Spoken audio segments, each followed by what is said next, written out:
मैं संजय ठाकुर युग धर्म प्रज्ञा बुलेटिन की तरफ से आज मैं उपस्थित हूँ द्वारका सेक्टर 7 दिल्ली में, जहाँ पिछले 2 सालों से 251 कुंडीय हेतु कार्यक्रम की रूपरेखा चल रही है। यह कार्यक्रम इस माह के 20 तारीख से 24 तारीख को होना निश्चित हुआ है। इसमें दिल्ली एनसीआर के लोग यहाँ करके कार्यक्रम की व्यवस्था बना रहे हैं। ये सारा कार्यक्रम शांति कुंज के तत्वाधान में और गायत्री चेतना केंद्र के मार्गदर्शन में संपन्न हो रहा है। हमारे बीच आदरणीय बाल रूप शर्मा जी उपस्थित हैं, जो दिल्ली एनसीआर का मुख्यालय गायत्री चेतना केंद्र नोएडा में स्थित है। इनके मार्गदर्शन में यहाँ सारी व्यवस्था बनाई जा रही है और शांति कुंज का संरक्षण प्राप्त है। आइए मैं इनसे अपनों से अपनी बात करते हैं कि जो मिशन है, जिसका उद्देश्य है विचार क्रांति अभियान, युग निर्माण योजना, ये कैसे सफल होगा, इसकी क्या भूमिका रहेगी, आज के समाज खासकर दिल्ली में इसका क्या प्रभाव पड़ने वाला है। बाबूजी, युग धर्म प्रज्ञा बुलेटिन में आपका स्वागत है। आपको मेरी तरफ से बहुत बहुत प्रणाम। प्रणाम जी। ये जो कार्यक्रम हो रहा है, इसका सबसे पहले मुख्य उद्देश्य क्या है? मुख्य उद्देश्य है जनमानस का परिष्कार, वातावरण का परिशोधन और उज्जवल भविष्य की ओर समाज को ले जाने के लिए एक समग्र योजना को जन जन तक पहुंचाने का एक हमारा उद्देश्य है। आचार्य श्री राम शर्मा जी का एक ही सपना है, मानव में देवत्व का उदय हो और धरती पे स्वर्ग का अवतरण।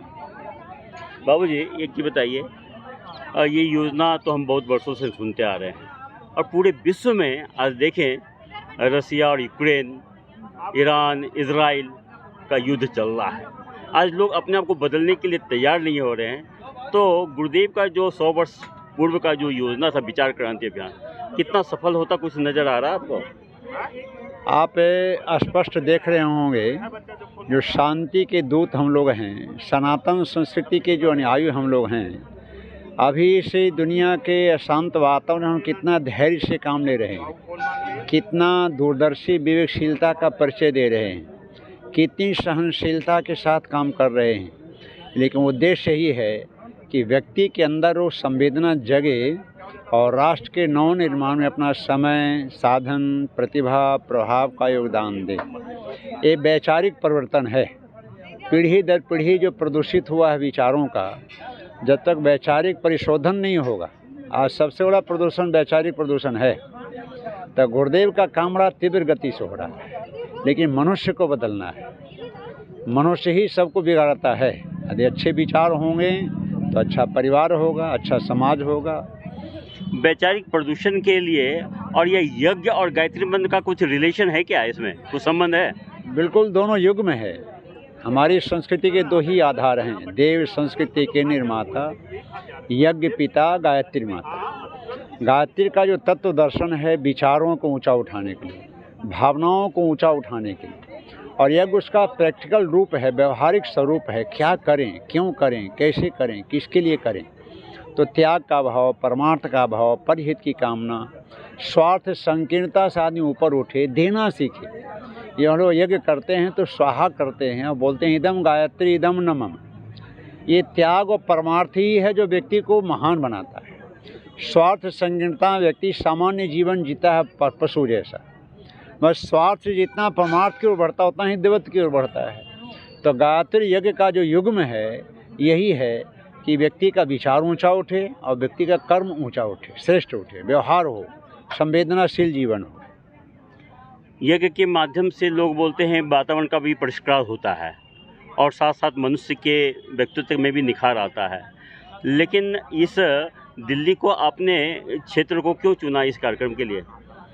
देखिए, राष्ट्रीय राजधानी क्षेत्र है, भारत की राजधानी है, सभी प्रतिमाएं, सब कुछ यहीं से हैंडल होता है। अभी जो हम कार्यक्रम हुआ था इसी फरवरी माह में, वो आर्थिक राजधानी बॉम्बे में हुआ था। ये राजनीतिक राजधानी है और हम लोग जो आए हैं वो आध्यात्मिक राजधानी हरिद्वार है, शांति कुंज। यहाँ के लोग बदलेंगे तो सब उनके माध्यम से काम होगा। सबसे बड़ी बात है कि दिल्ली में सारी दुनिया के लोग आते हैं और यहाँ का संदेश विश्व स्तर पर दुनिया में जाएगा। तो यज्ञ का जो दर्शन है, एक तो मंत्र विज्ञान है, मनोविज्ञान है, भाव विज्ञान है, वनौषधि विज्ञान है। इस पे तो वर्षों से अनुसंधान चल रहा है। हमारा जो ब्रह्मवर्चस्व शोध संस्थान है, मंत्र विज्ञान पे, यज्ञ विज्ञान पे 1979 से शोध हो रहा है। हमारा गायत्री चेतना केंद्र में से शोध हुए हैं। तो ये है कि हम यहाँ के लोगों की मानसिकता को बदलें, क्योंकि यही हैं, यहाँ ऐसी सी प्रतिभाएं हैं जिसके माध्यम से हमारा काम आसान होगा। गंगा प्रदूषित है, जमुना प्रदूषित है, जो कुछ भी है। शिक्षा तंत्र में जो गुरुदेव चाहते हैं कि शिक्षा नहीं विद्या भी हो, केवल जानकारी न मिले, आदमी के जीवन में उतरे। मातृदेव हुआ, पितृदेव हुआ, आचार्य देव हुआ, जो शब्द तक न रहे, आचरण में आए, पारिवारिकता का भाव, सामाजिकता का भाव जगे, वो विश्व का हित सोचे, सबका कल्याण सोचे। परमार्थ में ही सच्चा स्वार्थ है। बाबू जी, एक मेरे मन में प्रश्न आ रहा है। हम बहुत दिनों से सुनते आए हैं कि 21वीं सदी उज्जवल भविष्य, 21वीं सदी उज्जवल भविष्य। ये 21वीं सदी के 24 वर्ष खत्म होने जा रहे हैं, आपका क्या विचार है? ये प्रथम चरण है, 25 तक। अच्छा। 4 भाग में बांट दीजिए। अच्छा। 25, 50, 75, 100। ये ब्रह्म मुहूर्त है। बस सूर्योदय होने वाला है और उजाला छाने वाला है, अंधेरा दूर होने वाला है। जब भी हम पेपर देखते हैं, न्यूज़ देखते हैं, व्हाट्सअप देखते हैं, सभी सारे जगह निगेटिव एनर्जी है। लोग आज निगेटिव वातावरण में जी रहे हैं, उनको विश्वास नहीं हो रहा है कि 21वीं सदी उज्जवल भविष्य होगा। आप इनके लिए क्या कहेंगे? घनघोर अंधेरी रात में एक दीपक ही पर्याप्त होता है, न सोचो अकेली किरण क्या कहेगी। बस ये है कि हम सकारात्मक सोच के साथ आगे बढ़ें, और अखिल विश्व गायत्री परिवार इसी के लिए समग्र प्रयास कर रहा है। और करोड़ों करोड़ों महाकाल के दूत इस महाअभियान में सब कुछ समर्पित करने के लिए तत्पर हैं। भविष्य बड़ा उज्ज्वल है। बाबू जी, अंत में मैं ये कहूँगा, आप दिल्ली एनसीआर के चेतना केंद्र के प्रमुख के रूप में हैं। दिल्ली एनसीआर की युवाओं से और परिजनों से कुछ मैसेज दें कि अधिक से अधिक संख्या में यहाँ उपस्थित हो। बस यही है कि अपने सनातन संस्कृति को जाने समझें और अपने जीवन को संवारें। भविष्य उनका है। हम लोग तो प्रयास कर रहे हैं, हम जो 50, 60, 70 साल के हो रहे हैं, लेकिन भविष्य उनका है। उनका भविष्य संवरे, इसी के लिए हमारा निवेदन है कि अधिक से अधिक लोग यहाँ आएँ। और गुरुदेव जो 3200, 3400 किताब लिखे हैं हर विषय के ऊपर, अध्यात्म का वैज्ञानिक प्रतिपादन किए हैं, व्यक्ति निर्माण के लिए, परिवार निर्माण के लिए, समाज राष्ट्र के नव निर्माण के लिए, हर विषय पे गुरुदेव के विज्ञान सम्मत, विवेक सम्मत, युक्ति संगत विचार दिए हैं। उससे जुड़ें, उसका अध्ययन करें, अपने जीवन में आचरण में उतारने का प्रयास करें। भविष्य उज्ज्वल है, उनको कदम बढ़ाना है। बहुत बहुत धन्यवाद। अभी हम बात कर रहे थे आदरणीय बालू शर्मा जी, जो चेतना के प्रमुख के रूप में हैं, व्यवस्थापक के रूप में हैं। आज हमें समझने की ज़रूरत है कि भारतीय संस्कृति का जो मूल आधार है, गौ, गंगा, गीता और गायत्री, इसको हम अपने जीवन में कैसे उतारें। परम पूज्य गुरुदेव का जो आंदोलन का उद्देश्य है, मिशन का जो उद्देश्य है, विचार क्रांति अभियान के माध्यम से ही व्यक्ति का व्यक्तित्व विकास कर सकता है। उसके बाद हम समाज का निर्माण कर सकते हैं, परिवार का निर्माण कर सकते हैं। निश्चित रूप से आने वाला भविष्य जो है संभलेगा और हम अपने लक्ष्य की ओर आगे बढ़ने में सक्षम हो पाएंगे।